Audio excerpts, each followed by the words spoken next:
All right, so in my last video, I'm still learning this technology like I told you guys before, and I cut myself off. So we're going to do 2 videos for this one lesson, and then I'll let you guys get to your work. So in my last video, I had just stopped by saying when there's a whole number that is attached to your fraction, making it a mixed number, that whole number goes in its own place value. It goes in the ones place value, or if it's larger than 1, it would go into its place value that we are used to working with to the left of our decimal place value. So I want you to look right over here at this decimal section, right here. All right, there we go. Okay, so we are looking at 1 6/10. So that 6/10, we already know it's labeled as tenths, so it goes into the tenths place value. So I'm going to go ahead and put that 6 right there. Okay, and then that 1 whole, if we just isolated that number and only looked at the 1, we would say that that 1 belongs in the ones place value. So I'm going to put it in the ones place value. So it is written like this, 1.6. Okay, so that 6 is in the tenths place value, the 1 is in the ones place value. Then when it's read, it is still read the same way as if you were reading it like it was a fraction. You're still naming the place value of your last decimal point, this one right here. Okay, so we've got 1 and 6, and then you name your place value, tenths. So 1 and 6/10. And anytime that you are writing the decimal, when you have a whole number with it, you write it as and. So if you've heard me say that a couple times now, I'm going to say it one more time. 1 and 6/10. And that and represents your decimal. So we'll write that right there. 1 and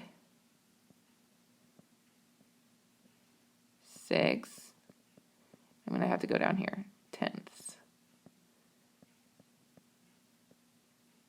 So if we look at a number line next down here and label the number line with equivalent mixed numbers and decimals, and then we'll locate, our task is to locate that 1 6/10 spot that we were just talking about right above there.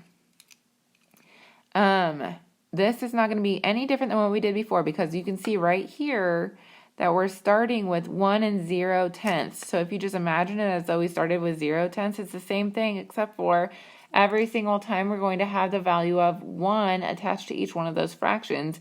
And the same exact thing is going to happen below when it comes to decimals. So let's go ahead and start off by filling in the top part of this timeline with the fractions. So you've got 1 0/10, 1 1/10, 1 2/10, 1 3/10, then we've got 1 4/10,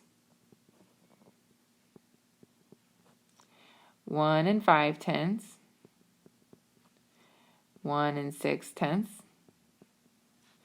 1 7/10, 1 8/10, and 1 9/10. And we know that if we had 1 10/10, that would be equivalent to 2 wholes, because 10/10 would be equivalent to 1 whole. And attach that to your 1 whole that's already there. You've got 2 1 whole value numbers. You put them together, you get 2.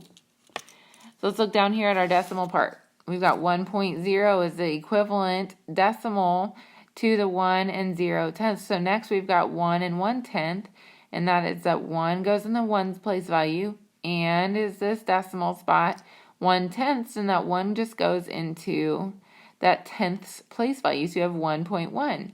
And next we've got 1.2, 1 2/10, 1 3/10, 1 4/10, 1 5/10, 1 6/10, 1 7/10, 1 8/10, and finally 1 9/10. And if we had 10/10 right there, it's the same exact thing. It becomes your next whole number. So down here, our next question says, what names the same amount as 1 6/10? So that's just asking me, What is the equivalent decimal that goes with 1 6/10? So if we look right here, our equivalent decimal is 1 6/10, 1.6. There you have it. Today for your homework, you will just need to do your numbers 2 through 10 on the front of your homework. So enjoy. Let me know if you have any questions. Have a good day.